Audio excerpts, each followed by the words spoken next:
চলে যাবো 88 দাগের এই প্রশ্ন। একটি চৌবাচ্চায় একটি নল দিয়ে 30 মিনিটে পূর্ণ হয়, অপর নল দিয়ে 20 মিনিটে খালি হয়, দুটি নল একসঙ্গে খুলে দিলে কত সময় জলপূর্ণ চৌবাচ্চা জলপূর্ণ হবে? তো এখানে এটা কিভাবে আপনি সহজে সমাধান করবেন, খুব সহজে সমাধান করা যায়। AB by A minus B, একটা দিক খুলছে আর একটা দিক বন্ধ হচ্ছে বলে, তাই AB by A minus B এর সঠিক AB by A minus B এটা দিয়ে আপনি যদি ক্যালকুলেশন করেন তাহলে এটা সহজ সমাধান হয়ে যাবে। তো এখানে 30 বিয়োগ 30 গুণ 20 আর 30 বিয়োগ 20, 30 গুণ 20 এটাকে এ ধরবেন, এটাকে বি ধরবেন, তাই AB by A minus B, AB AB minus AB by A minus B. তো এ 30 আর বি 20, 30 গুণ 20 আর 30 আর 20 বিয়োগ করলে 10। তো এখানে আমরা যদি ক্যালকুলেশন করি 10 দিনে 20, তো এখানে 30 দিনে 60। তো এখানে বলছে দুটি নল একসঙ্গে খুলে দিলে কত সময় চৌবাচ্চা পূর্ণ হবে? তো 60 মিনিটে পূর্ণ হবে, 60 মিনিট অর্থাৎ 1 ঘন্টা পূর্ণ হবে। সিদ্ধাক হবে সঠিক উত্তর। চলে যাবো আমরা 89 দাগের এই প্রশ্নে। একটি অংশীদারি ব্যবসায় রাম, রহিম, রতন তিনজন যথাক্রমে 800 টাকা, 600 টাকা এবং 100 টাকা বিনিয়োগ করলো। মোট লাভ হলো 480 টাকা। রহিম কত পাবে? তো রাম, রহিম আর রতনের মূলধন অনুপাত হবে কত হবে? এই 800:600:1000। তো এই দুটো শূন্য করে কাটবো আমরা, দুটো করে শূন্য কাটবো। 2 দিয়ে কাটলে 4 দিনও 8, 3 দিনও 6 আর 5 দিনও 10। তো আমরা এবার কি করব? আমরা এই 480 টাকাটা লিখবো, এখানে গুণ করব। কত দিয়ে গুণ করব? রাম কার উত্তর চেয়েছে? রহিমের অংশ কত হবে? তো রহিমের আনুপাতিক ভাগার দিয়ে গুণ করব। তো রহিম কোথায় আছে? রহিম আছে মাঝখানে, তাই রহিম মাঝখানে মানে মাঝখানে 3 আছে, তাই 3টা উপরে দেবো। আর এই 4 আর 3 7 আর 5 12, অর্থাৎ যোগ করলে হয়ে যাচ্ছে 12, 12টা নিচে দেবো। তো 12কে 480 যদি আমরা ক্যালকুলেশন করি তাহলে হয়ে যাবে 4 12 48, অর্থাৎ 40। তো হয়ে যাবে এটা সমান সমান 120। তো 120 এর সঠিক উত্তর, অর্থাৎ বিদ্যা হবে সঠিক উত্তর। এখানে রহিমের অংশ কত? 480 টাকা লাভ হলে, মোট লাভ 480 টাকা হলে রহিমের অংশ কত হবে? তো রহিমের অংশ হবে 120 টাকা। বিদ্যা হবে সঠিক উত্তর। আশা করি আপনারা বুঝতে পেরেছেন। চলে যাবো আমরা 90 টাকার প্রশ্নে। প্রশ্ন আছে একটি ক্লাসে 40 জন ছাত্রের গড় বয়স 8 বছর এবং 50 জন ছাত্রীর গড় বয়স 5 বছর। যদি ক্লাসে ছাত্রছাত্রীর সংখ্যার অনুপাত হচ্ছে 1:2 হয়, তাহলে ক্লাসের সকল ছাত্রছাত্রীদের গড় বয়স কত? তো এই অঙ্কটা খুবই সহজ। কীভাবে সহজে সমাধান করবেন দেখুন। এরকমভাবে আপনি বার করবেন। এখানে 8, এখানে 1:2 আছে। তো এই 1:2 দেওয়ার জন্যই কিন্তু এটা সুবিধা হয়ে গেছে। 8 গুণ 1 আর যোগ 2 গুণ 5, ছাত্রীর গড় বয়স 5 বছর। তো এইটাকে আমরা কি করব? এটাকে আমরা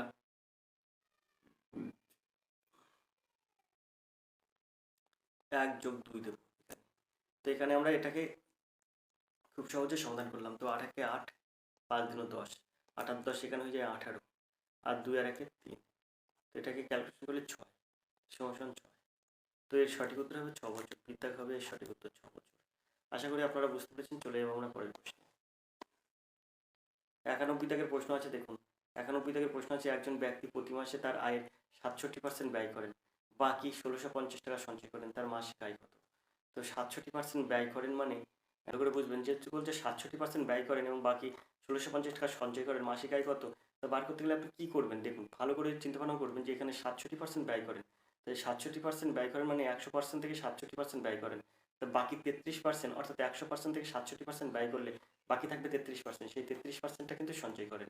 তো 33% সঞ্চয় করেন 33%। তো এখানে আমরা 100 ধরে পাচ্ছি, 33% সঞ্চয় করেন, কিন্তু এখানে বলছে বাকি 1650 টাকা সঞ্চয় করেন। তা 33% সমান সমান 1650 দেবো, কারণ আমরা ধরেছি 100%, তাই আমাদের 33% এসছে। আর ওরা ধরেছে শুধু টাকায়, তাই ওরা সঞ্চয় করেছে 1650 টাকা। তা আমাদেরটা আর ওদের ঠিক হয়ে গেল। 33% সমান 1650 টাকা। 1% সমান কত? 1% সমান এখানে 33 গুণ হয়ে যাবে, এই ভাগ হয়ে যাবে নিচে। আর এই 100% সমান কত? তো 100% সমান কত হবে? সেটা 100 গুণ হয়ে যাবে উপরে, 100 গুণ হয়ে যাবে উপরে। তো আমরা এটাকে কীভাবে ক্যালকুলেশন করবো? এটা যদি কাটি তাহলে এখানে হয়ে যাবে 50, 50 আর 100 যদি গুণ করি তাহলে হয়ে যাবে 5000। তাহলে তার মাসিক আয় কত? 5000 টাকা। এই সিদ্ধাক হবে সঠিক উত্তর। আশা করি আপনারা বুঝতে পেরেছেন। চলে যাবো আমরা 92 দাগের এই প্রশ্নে। দেখবো আমরা 92 দাগের এই অঙ্কটি। 92 দাগের অঙ্ক আছে দেখুন। একটি চাষের জমিতে প্রতি 10 বর্গমিটারে 1 লিটার কীটনাশক দরকার। তাহলে 1 হেক্টর জমিতে কত লিটার কীটনাশক লাগবে? তো সবার প্রথমে আমি বলি, এই 1 হেক্টর জমি সমান কিন্তু 10,000 বর্গমিটার। তা আমার এখানে বলেছে 10 বর্গমিটারে 10 বর্গমিটারে কিন্তু 10 বর্গমিটারে 10 বর্গমিটারে তেল লাগে কতটা, কীটনাশক লাগে কতটা, 1 লিটার। 10 বর্গমিটার কীটনাশক লাগে 1 লিটার, তাহলে 1 বর্গমিটারে কীটনাশক লাগে কত, তো 1/10। এইবারে বলেছে 1 হেক্টর জমি, 1 হেক্টর জমি সমান কত, 1 হেক্টর জমি সমান কত, 10,000 বর্গমিটার, মানে 10 এম স্কোয়ার দিলাম, 10,000 এম স্কোয়ার দিলাম। তো 10,000 এম স্কোয়ারে কতটা লাগবে, তো এখানে 10,000 বর্গমিটারে কতটা লাগবে কীটনাশক, তো এখানে 10,000 গুণ হয়ে যাবে, মানে ওপরে 10,000 গুণ হয়ে যাবে, তো 1 গুণ ওপরে 10,000 হয়ে যাবে বাই 10। তো এর একটা শূন্য কেটে যাবে, একটা শূন্য কেটে যাবে, তার থাকবে কিন্তু 1,000, এটা সমান সমান হয়ে যাবে কিন্তু 1,000। তো 1,000 লিটার কিন্তু কীটনাশক লাগবে। সিদ্ধাভাবে এর সঠিক উত্তর। আপনারা বুঝতে পেরেছেন আশা করি। চলে যাবো আমরা 93-র এই প্রশ্নে। 93 প্রশ্ন আছে দেখুন, 1 ঘন্টা 17 মিনিট ও 1 ঘন্টা 55 মিনিট 30 সেকেন্ড এর গসাগু নির্ণয় করুন। তো এর গসাগু আপনি কীভাবে নির্ণয় করবেন, তো 1 ঘন্টা 17 মিনিট, 1 ঘন্টা 17 মিনিট কিন্তু 1 ঘন্টা 17 মিনিট সমান কিন্তু আপনার হবে 4,620 সেকেন্ড। 4,620 সেকেন্ড, এটা কিন্তু 4,620 সেকেন্ড কিন্তু 1 ঘন্টা 17 মিনিট সমান। আর 1 ঘন্টা 55 মিনিট 30 সেকেন্ড সমান কত, 1 ঘন্টা 55 মিনিট 30 সেকেন্ড সমান 6,930 সেকেন্ড, 6,930 সেকেন্ড। তো এটা আপনারা সেকেন্ডে প্রকাশ করে দেখবেন, ঘন্টাকে মিনিটে প্রকাশ করবেন প্রথম 7 দিয়ে গুণ করে, আবার ঘন্টাকে আপনি সরাসরি 3600 দিয়ে গুণ করে দিলেও হয়ে যাবে, আর তারপর মিনিটটাকে আপনি সেকেন্ডে প্রকাশ করবেন 7 দিয়ে গুণ করে, আর সেকেন্ডটা তো আপনি সেকেন্ডে প্রকাশ করে সেকেন্ডে যোগ করে দেবেন, ব্যাস। তো 1 ঘন্টা আমরা এখানে সময়ের অভাবে 1 ঘন্টা 17 মিনিট সমান দেখালাম 4,620 সেকেন্ড, 1 ঘন্টা 55 মিনিট 30 সেকেন্ড সমান সমান 6,930 সেকেন্ড। তো তো এখান থেকে আমরা কীভাবে সহজে গসাগু বার করবো, তো গসাগু দুটোর মধ্যে থাকবে যেটা, সেটা হচ্ছে গসাগু, তো 2 দিয়ে দেবো আমি, 2 দিয়ে দিলে এখানে হয়ে যাবে কিন্তু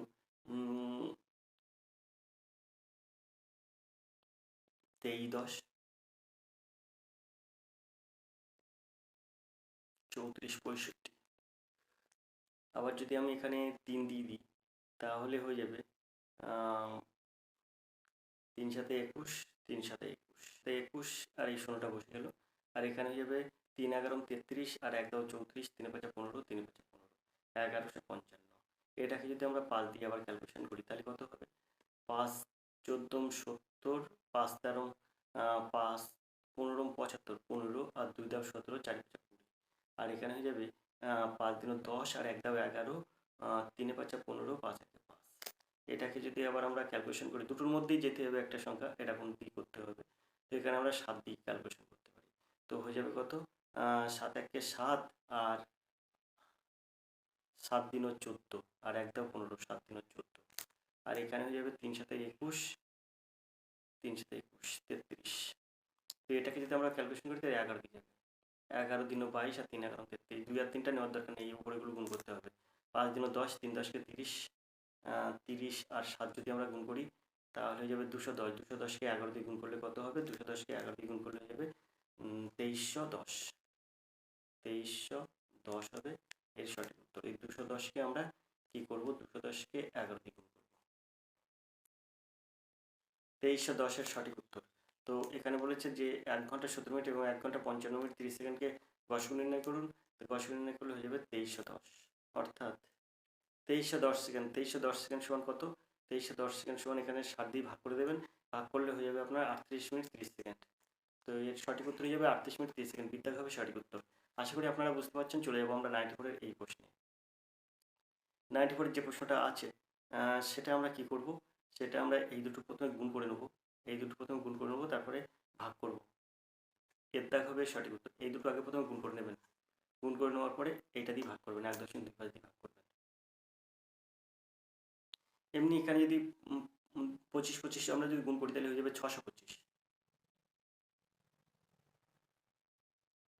25 25 যদি আমরা গুণ করি তাহলে হয়ে যাবে 625। এখন এই 625-এর কটার আগে দশমিক আছে, এখানে দুটোর আগে আর এখানে একটা আগে, তিনটার আগে দশমিক আছে, তাই আমরা এই দেবো 0.625।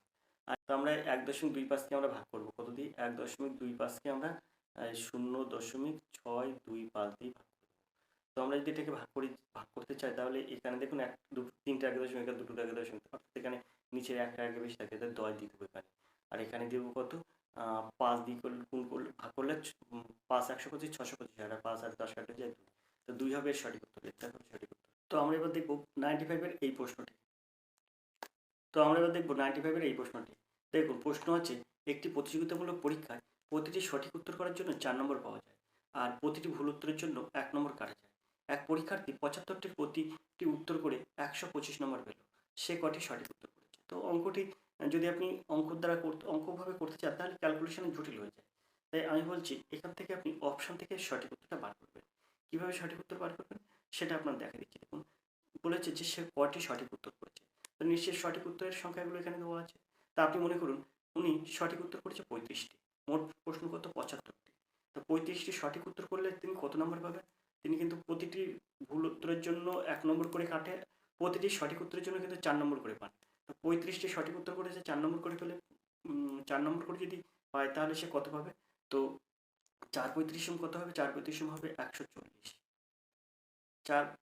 35টা সঠিক উত্তর দিলে সে 4 নম্বর করে পেলে, প্রতিটা প্রশ্নের জন্য 4 নম্বর করে পেলে 4 35 140 পাবে, কিন্তু সে পেয়েছে কিন্তু 125।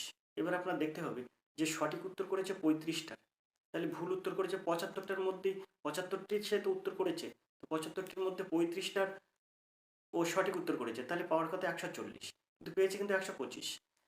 এখানে আবার ভুল করেছে কত? 35টা সঠিক উত্তর দিলে কিন্তু ভুল করেছে 40টি, কারণ 75টির মধ্যে 35টা সঠিক, 40টা ভুল। 40টা ভুলের জন্য 1 নম্বর করে কাটা যাবে প্রত্যেকটায়, 40-এর জন্য কাটা যাবে 40 নম্বর। তাহলে 35টা ঠিক করার জন্য সে পাচ্ছে কিন্তু 140 নম্বর, কিন্তু বাকি 75টার থেকে 35টা বাদ দিলে যে 40টা থাকে সেই 40টা ভুল করেছে, তার 40-এর জন্য 40 নম্বর কাটা যাবে, তাহলে সে পাবে কত? 100। তো এই 100 নম্বর পাওয়ার কথা, কিন্তু সে পেয়েছে কিন্তু 125। তাহলে কিন্তু এর দাগটা হবে না, বিদ্যাগটায় আমি চলে যাবো। বিদ্যাগটায় 50টা সে সঠিক উত্তর করেছে, ঠিক আছে, 50টি সঠিক উত্তর করলে সে 50 গুণ 4 সমান 200 নম্বর পাবে। এখন 50টি সঠিক করলে 75টার মধ্যে 25টা তাহলে ভুল যাবে, তা প্রত্যেকটা ভুলের জন্য সে কত নম্বর কাটবে? 1 নম্বর করে, তাই 25 নম্বর কাটা যাবে। 200 থেকে 25 নম্বর কাটা গেলে কিন্তু 175 নম্বর থাকবে, কিন্তু সে পেয়েছে কিন্তু 125 নম্বর, তাহলে এটাও কিন্তু ভুল, বিদ্যাগটাও ভুল। এবার দেখবো 40 হয় কিনা।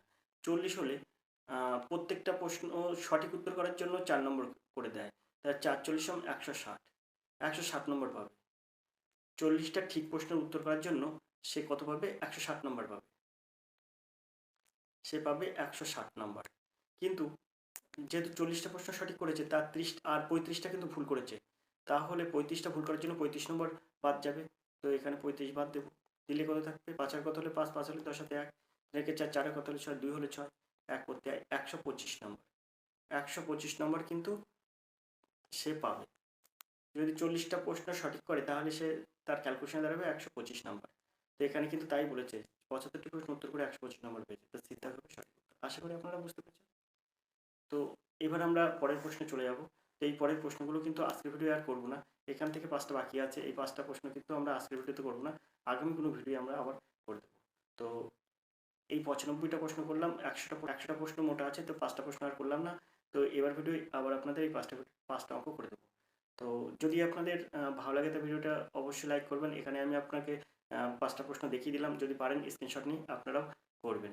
তো আজকে আমরা করলাম কিন্তু কর্মক্ষেত্র থেকে একটি প্র্যাকটিস সেট, যে প্র্যাকটিস সেটটা খুবই গুরুত্বপূর্ণ পিএসসি ক্লার্কশিপ পরীক্ষার জন্য। আজকের প্র্যাকটিস সেটটা কিন্তু রাজ্যের সহস্রাধিক যে ক্লার্ক পিএসসির মাধ্যমে নেওয়া হবে, সেটা কিন্তু তার একটি প্র্যাকটিস সেট কর্মক্ষেত্র পত্রিকায় 10 এপ্রিল প্রকাশ হয়েছে। সেই প্র্যাকটিস সেটটা আমরা কিন্তু সমাধান করলাম। রাজ্যের সহস্রাধিক ক্লার্ক নিয়োগের পরীক্ষার প্রিলি পরীক্ষার প্র্যাকটিস সেট।